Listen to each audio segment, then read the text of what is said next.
नरेंद्र मोदी जी ऐसी शख्सियत हैं जो कि देश हो या विदेश सभी जगह प्रसिद्ध हैं। इसमें कोई दो राय नहीं कि मोदी जी हमारे देश के ऐसे पहले प्रधानमंत्री हैं जिनके नाम का डंका भारत सहित पूरे विश्व में बजता है। इससे पहले भारत के किसी प्रधानमंत्री को विश्व स्तर पर इतनी प्रसिद्धि नहीं मिली। आज हम इस वीडियो में मोदी जी के संघर्षमय जीवन के बारे में जानेंगे। नरेंद्र मोदी जी का पूरा नाम दामोदर दास मोदी है।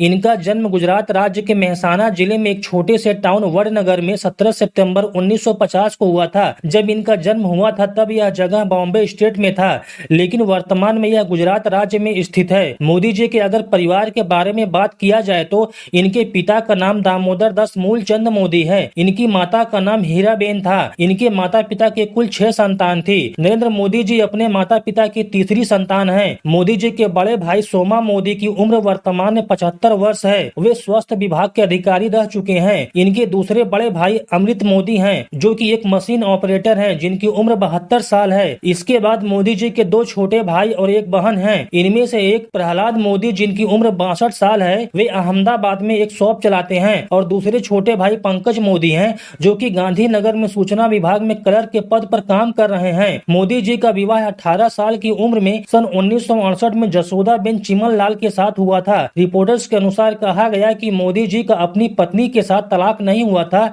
लेकिन फिर भी वे दोनों एक दूसरे से अलग हो गए। मोदी जी की पत्नी जसोदा बेन गुजरात के एक सरकारी स्कूल में शिक्षिका के रूप में कार्य किया करती थी, जो कि अब रिटायर हो चुकी हैं। अगर मोदी जी की शुरुआती शिक्षा की बात की जाए तो उनकी शुरुआती शिक्षा वडनगर के स्थानीय स्कूल से पूरी हुई। उन्होंने वहां सन 1967 तक अपनी हायर सेकेंडरी की पढ़ाई पूरी कर ली थी। उसके बाद उनके परिवार की आर्थिक स्थिति अच्छी न होने के कारण उन्होंने पूरे भारत में भ्रमण कर विविध संस्कृतियों की खोज की।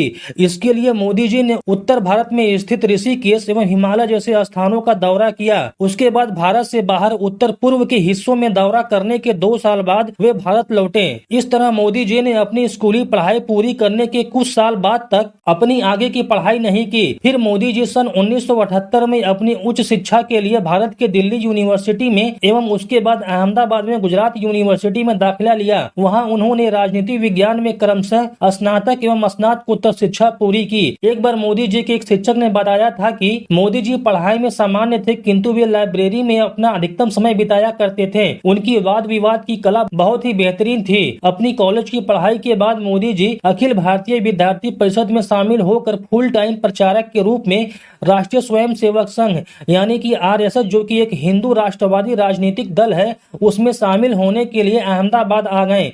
सन 1975-77 में तत्कालीन प्रधानमंत्री इंदिरा गांधी द्वारा लगाए गए राष्ट्रीय आपातकाल के दौरान राष्ट्रीय स्वयंसेवक संघ पर भी प्रतिबंध लगा दिया गया था, जिस कारण मोदी जी को उस समय अंडरग्राउंड होने के लिए मजबूर होना पड़ा था एवं गिरफ्तारी से बचने के लिए भेष बदल कर उन्होंने बहुत यात्राएं की थी। आपातकाल के विरोध में मोदी जी काफी सक्रिय रहते थे। उन्होंने उस समय सरकार का विरोध करने के लिए पर्चे के वितरण सहित कई तरह के हथकंडे अपनाए। इससे उनका प्रबंधकीय, संगठनात्मक और लीडरशिप कौशल उभर कर सामने आया। इसके बाद नरेंद्र मोदी जी राजनीतिक कार्यकर्ता के रूप में राजनीति में शामिल हो गए। इन्हें RSS में लेखन का काम सौंपा गया था। सन 1985 में RSS द्वारा मोदी जी ने भारतीय जनता पार्टी यानी BJP में शामिल होने के बारे में सोचा। सन 1987 में नरेंद्र मोदी जी पूरी तरह से BJP में शामिल हो गए और पहली बार उन्होंने अहमदाबाद नगर पालिका चुनाव में भाजपा के अभियान को व्यवस्थित करने में मदद की। इसमें भाजपा की जीत हुई। सन 1990 में लाल कृष्ण आडवाणी जी की अयोध्या रथ यात्रा के संचालन में मदद करने के बाद पार्टी के भीतर मोदी जी की क्षमताओं को मान्यता मिली, जो कि उनका पहला राष्ट्रीय स्तर पर राजनीतिक कार्य बन गया। मोदी जी ने सन 1990 में गुजरात विधानसभा चुनावों के बाद गुजरात में भाजपा की उपस्थिति को मजबूत करने में एक प्रमुख भूमिका निभाई थी। सन 1995 में मोदी जी को हरियाणा और हिमाचल प्रदेश में गतिविधियों को संभालने के लिए भाजपा का राष्ट्रीय सचिव चुना गया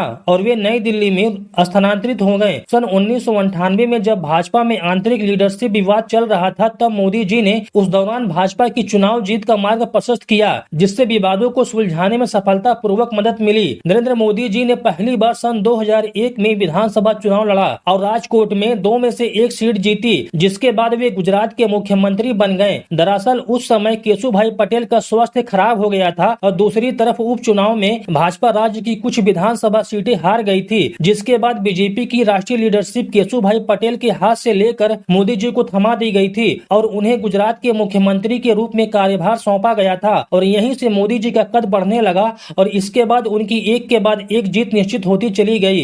नरेंद्र मोदी जी के उपचुनाव जीतने के 3 दिन बाद ही गुजरात में सांप्रदायिक हिंसा की एक बहुत बड़ी घटना हुई, जिसके परिणाम स्वरूप 58 लोगों की हत्या कर दी गई थी, क्योंकि उस समय गोधरा के पास सैकड़ों यात्रियों से भरी एक ट्रेन जिसमें ज्यादातर हिंदू यात्री थे, उसमें आग लगा दी गई थी। इस घटना से मुस्लिमों के विरोध में यह घटना हुई थी, जिससे यह पूरे गुजरात राज्य में फैल गया और गुजरात में सांप्रदायिक दंगे होने लगे। इन दंगों में लगभग 900 से 2000 लोगों को अपनी जान गंवानी पड़ी थी। उस दौरान राज्य में मोदी जी की सरकार थी, जिनके कारण उन पर इन दंगों को फैलाने का आरोप लगाया गया था। मोदी जी पर लगाए गए आरोप के चलते उन पर चारों तरफ से दबाव बढ़ने लगा, जिसके परिणाम स्वरूप उन्होंने अपने मुख्यमंत्री पद से इस्तीफा दे दिया। इसलिए मोदी जी का उस समय गुजरात के मुख्यमंत्री का कार्यकाल केवल कुछ महीनों का ही बस था। फिर सन 2009 में इससे संबंधित सुप्रीम कोर्ट ने एक दल बनाया, जो कि इस मामले की जांच करने के लिए बनाया गया था। इस दल का नाम SIT था। इस दल ने पूरी तरह से जांच करने के बाद सन 2010 में सुप्रीम कोर्ट में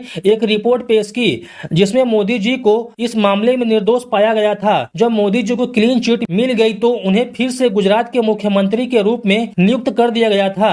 और जब 2012 में मोदी जी का तीसरी बार मुख्यमंत्री का कार्यकाल समाप्त हो गया और इसी साल फिर से गुजरात में विधानसभा चुनाव आयोजित हुआ और हर साल की तरह इस साल भी मोदी जी ने जीत हासिल की और उन्हें चौथी बार भी गुजरात के मुख्यमंत्री का पदभार संभालने के लिए नियुक्त कर दिया गया था। नरेंद्र मोदी जी के चौथी बार गुजरात के मुख्यमंत्री बनने के एक साल बाद जून में उन्हें भारतीय जनता पार्टी का अध्यक्ष भी बना दिया गया था और वे इस तरह से सन 2014 में होने वाले आम चुनाव में प्रधानमंत्री पद के उम्मीदवार के रूप में चुनाव लड़े, जिसके चलते मोदी जी को अपना गुजरात का मुख्यमंत्री का पद त्यागना पड़ा। इस चुनाव के दौरान मोदी जी ने पूरे देश में लगभग 437 चुनावी रैलियां की थी। इन रैलियों में मोदी जी ने कई सारे मुद्दों को जनता के सामने रखा, जिसके चलते बीजेपी को एक ऐतिहासिक जीत मिली। इस साल बीजेपी ने पूर्ण बहुमत के आधार पर 534 में से 282 सीटें अपने नाम की और इस तरह से नरेंद्र मोदी जी भारत के प्रधानमंत्री के रूप में एक नया चेहरा बन गए। और फिर सन 2014 से 2019 तक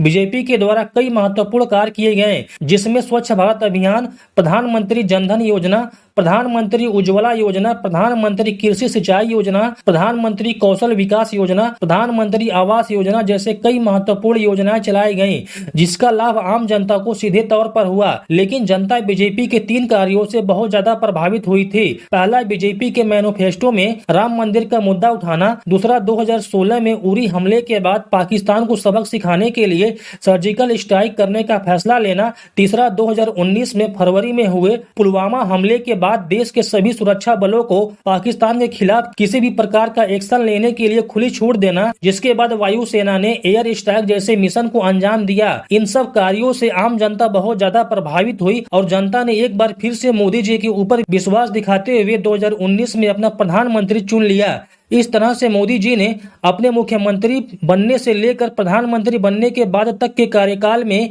काफी सारी उपलब्धियां हासिल की और आगे भी करते रहेंगे।